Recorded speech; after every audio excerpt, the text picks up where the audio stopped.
I want to talk about Nigeria first because they did Oh, some okay, okay.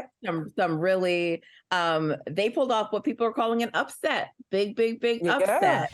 Um, and that was tremendous for the one of the co-hosts, Australia. Right. So I mean, it was a big deal, big deal. To add some context to that too, like this group, Group B was considered the group of death. And for those of you that aren't watching the World Cup over and over again, these group stages is basically you're just trying to get out of the group. Top two advances out of the first round. So group of death is basically a group where anyone can come out. Anyone. And that's what Group B is about. And you're looking across the co-host of Australia, and also they've got some really talented players on their roster that are world renowned, not just good for the World Cup, but like across all the leagues. And so for Nigeria to come out with the energy that they came out, and they've been coming with the energy, their crowd has too, but they really took advantage of Australia making mistakes and mixing things up. Their star players weren't looking like stars, and Nigeria ultimately looked like monsters against them, scoring 2 goals in 8 minutes. I mean, that was insane. So right. I, again, give props to Nigeria, another team ranked 40th, right, coming into this. This is not a top team, but they were top caliber. They were possibly, capable of coming out of this group. And now they're in the top 2 and looking like they can make it to the round of 16.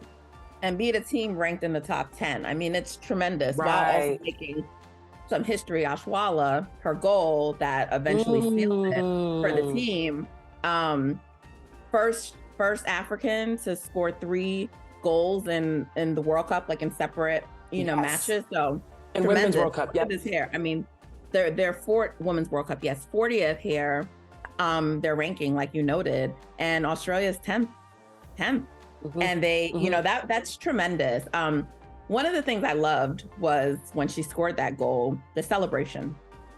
Yes. In general, how the team celebrated, but I loved her celebration. She took off her shirt. Now, okay, like she's still wearing a sports bra. Beckham style. Yep. Okay, she's wearing a sports bra. Women work out sometimes in sports bra. Like she wasn't, she's wearing something underneath that you could just go out in most places and see. Well, apparently her father didn't like it. She put that on her Instagram post, like her father didn't like it. But there are others commenting on it. I saw men, and look, some of this is cultural. Some of it's cultural. But in general, like, what I loved about it is that she posted a picture with her shirt still off saying, my dad definitely isn't happy. This is unapologetic. This is defiant because her wasn't happy about it. And then she still went and she posted the picture. I mean, look at that. I mean, she's so badass. I love it. Yes. This team is swaggy to me. They do.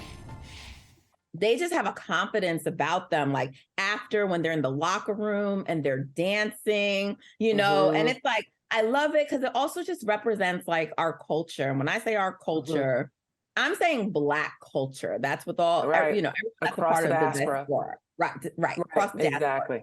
And it's like, that's whether you're Jamaican, Nigerian, Black American, like you always see us, we're dancing, we celebrate stuff. Always. And I love to see that joy from them. And there's a confidence, like I said, they're unapologetic and like just the way they move on the court, the tweets they post, they're not apologizing for being here. They're like, we belong here. And I love that. Right. And this is why we saw even in the Men's World Cup when Morocco was climbing through the ranks as the Cinderella team. Anytime you do see a team coming out of the African continent, there is a joy around it because that program probably didn't get the same resources or probably had a bit of a harder time getting to that position or whatever it may be. And Nigeria women's team is not exceptional or accepted to that rule. They have had their struggles and their challenges. And so the fact that they're always finding joy and being able to celebrate the good things that they've been able to do, even that first game against Canada, it was a scoreless game. They tied against Canada, they drew against Canada, but that, if you would see the way that they celebrated that, they screamed for joy around that. And anybody else would have been like, okay, well, you didn't score, but you got a point, which is great, which is huge. And they celebrated with such just joy, just pure joy. And I think that is what you want to remember when you're looking at these world competitions, whether it's the Olympics, whether it's the World Cup, whether it's these big tennis tournaments. Like, you appreciate people recognizing the work that they've done to get to where they are and just relishing in that. And I think that's what I love most about these teams from African continents with Black teams or Black members. They relish the game and the experience so much, and it's fun. It's fun to watch. Welcome to the show, Yahoo Sports. Thank you for joining us. Thank you so much for having me. Oh, of course. I mean, listen, you writing stories about my homeland? Yeah, Jamaica. I gotta have you on. No, that's not the only reason, but this was incredible, and you wrote about it. So can you talk a little bit about why this was so significant for Jamaica? Yeah, I mean, I think you both spoke to this already. The thing that's so beautiful about the World Cup or the Olympics or any of these major events is that they represent something so much larger. You know, Jamaica came in ranked number 43rd in the world. And in 2008, they didn't even have a team due to lack of funding. Mm-hmm. And you see the meaning of that when they're on the pitch before the match starts against France and their national anthem is playing, and you can see the emotion on their faces. You feel that meaning. And I think sports in general always kind of represent cultural and societal realities, but on the world stage, it just feels so much more profound. And so I think after that match, people probably weren't expecting, Jamaica to defend as well as they did. And then Haiti went and put up a really, really, really, really good game against England. People weren't expecting them. I mean, they lost that game, but it was so much more competitive than people thought it would be. So after both of those matches, you saw all these headlines about the gap closing, between these more marginalized teams and the teams that we're so used to see, we're so used to seeing be competitive. And so while I think that sentiment is so important to acknowledge that the gap is closing, I also think it's important to acknowledge that these advancements don't just come by happenstance. These are very intentional, hard-fought efforts that are being made. Like, you look at Cedella Marley, she raised $300,000 for this team when she heard about them.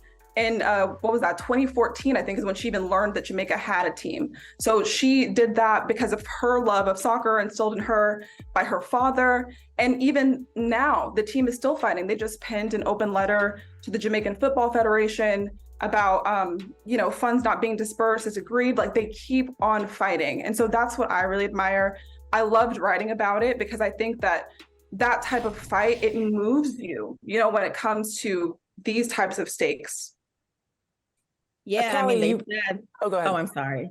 I was just saying, they said they were keeping their focus despite all these other interruptions that keep coming up. And that is another remarkable part of their story, the fundraising and crowdfunding that they did to get here. I just want to remind people that of all of the countries, Jamaica is the smallest population of them, with only 3 million people, so that they are here on this stage and got their first point, even if they didn't score a goal, and holding France, a top team. Can we get those standings again?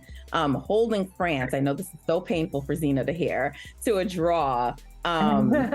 It's just remarkable, and I'm so proud. I'm so proud of the Reggae Girls. I'm sorry, Zena, I did interrupt you before. No, it's okay.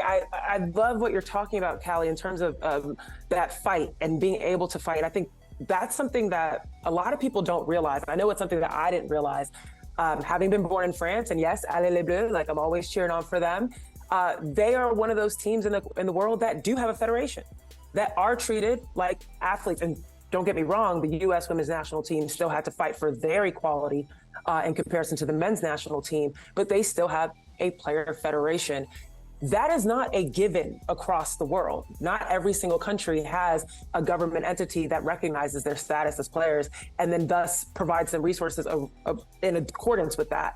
And I think that was a new thing for me to learn through the Jamaican team and seeing this World Cup come together, was how many teams were fighting just to be recognized by their governments to get support. And I don't want to discount the name you mentioned that raised that $304,000, that's Bob Marley's daughter. That's not just some random Marley. That's Bob Marley's daughter coming to use her celebrity, but also just her power and her influence and her status to help them come together. Like, when do you think this is going to change? That countries are finally going to support these women's teams specifically and give them the credit they deserve? I mean, that's something that even Sadella spoke about. I read an interview that she did with CNN saying that even now that, they made their World Cup debut in 2019 and, like I said, fought to get there, they still struggled to get sponsors. And people were telling them, like, you don't make money. You're just women. Like, you're not the men's team. Why would we invest money into you guys? Like, she said that herself. And so I think that it's going to continue to be an uphill battle. And I hate that, but I think that's just the reality that we face right now. And it's unfortunate. And you see it even with Jamaica's next opponent, Panama. It's the same thing. This is their World Cup debut. And it's going to be a similar battle for them. Yeah, I'm really hoping that Jamaica can win that without Bunny Shaw. It's a huge loss for them that she won't be in this next match. But listen, they're still in good spirits despite all of the challenges that keep arising for them. And look, like I also want to just shout out the Philippines because there's just so many historic teams,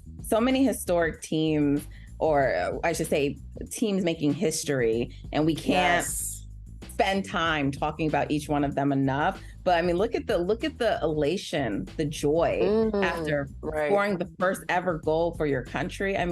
Incredible. And also ratings are up, and ticket sales are up. Right. So go ahead. Tina, no, this is all you. I know you love the ratings and tickets. I think to me, it's money, right? It's just exactly what Callie was talking about is if you can't get sponsors behind it, if you can't get money behind it, how is the game going to grow? It needs investment. And the fact that Wednesday's contest we'll go back to the women's national team against the Netherlands, that was the #1 women's national team game watched ever of the U.S. team. This was the game that Fox Sports put on. They said that they put a group stage match record for the most watched women's World Cup game, period, in the group stage matches. They also said 1.165 million viewers on Telemundo and 6 million. Over 6 million on Fox Sports. This is crazy. This is what we saw during the NCAA women's tournament. This is now what we're seeing here. This is what we're seeing in the WNBA. All of these things are domino effects for more sponsors, more support. Exactly what Callie's mentioning as what it's going to take to get these teams the support that they deserve. And they just hit the 1.5 million tickets sold in Australia.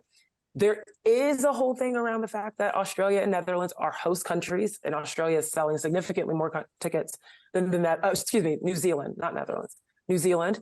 But 1.5 million tickets is amazing. Incredible. And it surpasses what they've done before. So it's great. And we're going to celebrate it. We're going to celebrate that. Like we said, viewership is up, ticket sales are up, and we're going to celebrate that because give it the proper marketing, put them on TV, give it the attention and promotion, and we see what the results are, right? Like, stop telling us that women's sports are inferior. They're not. We just have to invest in them. Hey, thank you for watching Brother from Another. If you haven't hit that subscribe button, go ahead and do that now. Don't forget, you can catch us 3 to 4 weekdays on PeacockTV.com and on Sirius XM Channel 85.